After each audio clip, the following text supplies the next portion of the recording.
this. This is CNN Breaking News. We have some breaking news. We're getting word now of arrests in the attack on the U.S. consulate in Libya, which killed the U.S. ambassador and 3 other Americans. I want to go now to Jomana Karache. She is live in Tripoli with the very latest. What have you learned, Jomana?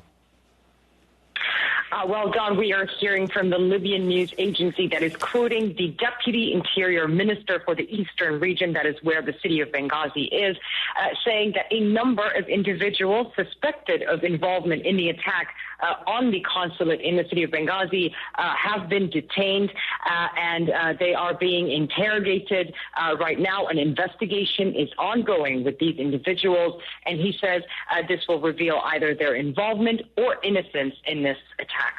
All right, Jomana Karache in Tripoli, thank you very much. And hopefully the arrests will help determine if the 4 Americans killed were victims of a specific terror plot or of the outrage now being shown at U.S. outposts throughout the world. In the last 10 countries, demonstrators, and at least I should say 10 countries, demonstrations are building against America over what one reported American created, a movie that mocks the Prophet Muhammad as a child molester and a womanizer. In Iran, protesters chanted death to America. In Yemen, several thousand people demonstrated. Some of them breached a wall of the U.S. embassy. 24 security officers were hurt, along with at least 3 protesters who were injured. And in Egypt, you're looking at live pictures now. State television reports more than 200 people were hurt in anti-U.S. protests in Cairo. The Secretary of State, Hillary Clinton, has denounced the violence against the United States. But as I said yesterday, there is no justification, none at all, for responding to this video with violence. We condemn the violence that has resulted in the strongest terms. Let's turn now to CNN's Ben Wiedemann. He is in Cairo. Ben, a lot of people reported injured here. 224 so far?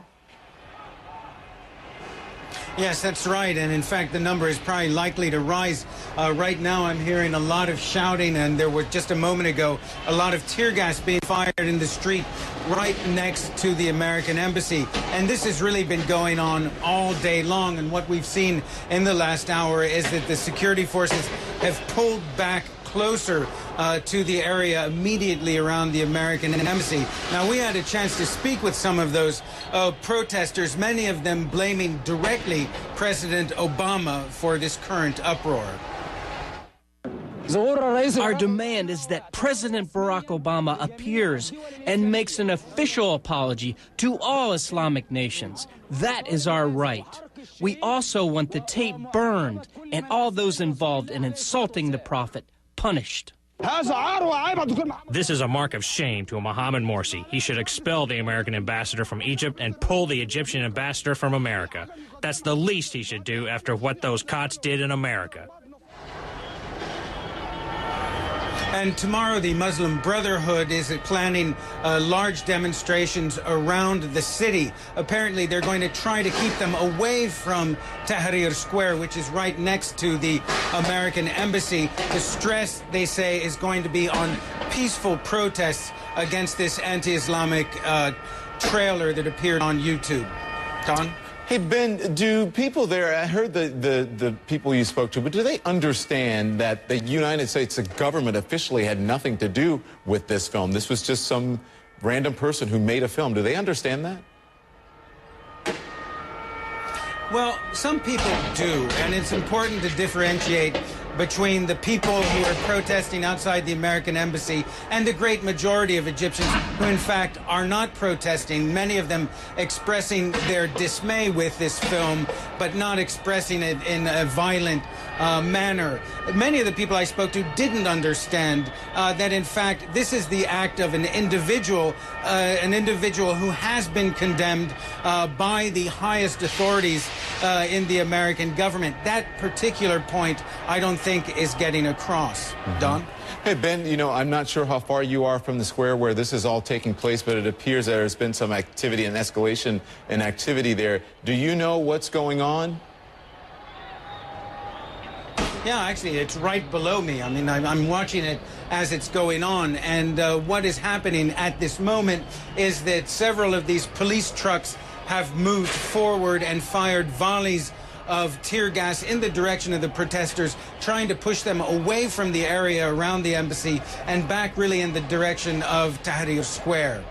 Don? Okay, so that activity is happening near the embassy, and basically what this looks like, Ben, is crowd control. There's nothing that is escalating beyond that, right? They're just trying to corral them back to Tahrir Square, correct? That's correct. I mean, really, you know, the protesters move forward, the police move back, and then when the police feel that they've lost too much ground, they open fire with a lot of tear gas and push the protesters away. This is really what's been going on all day long and yesterday as well. Ben Wiedemann in Cairo with the developing news. Ben, thank you very much. Much more on this developing story. Also, more news unfolding this hour, so watch. In less than an hour, Wall Street ends trading. On the day Ben Bernanke announces a decision investors have been waiting to hear. Plus, the two men begging for your vote hit the campaign trail as violence erupts across the Middle East. You'll hear what they're saying. And flames rip through a factory, and survivors say the owners had locked the doors with hundreds inside.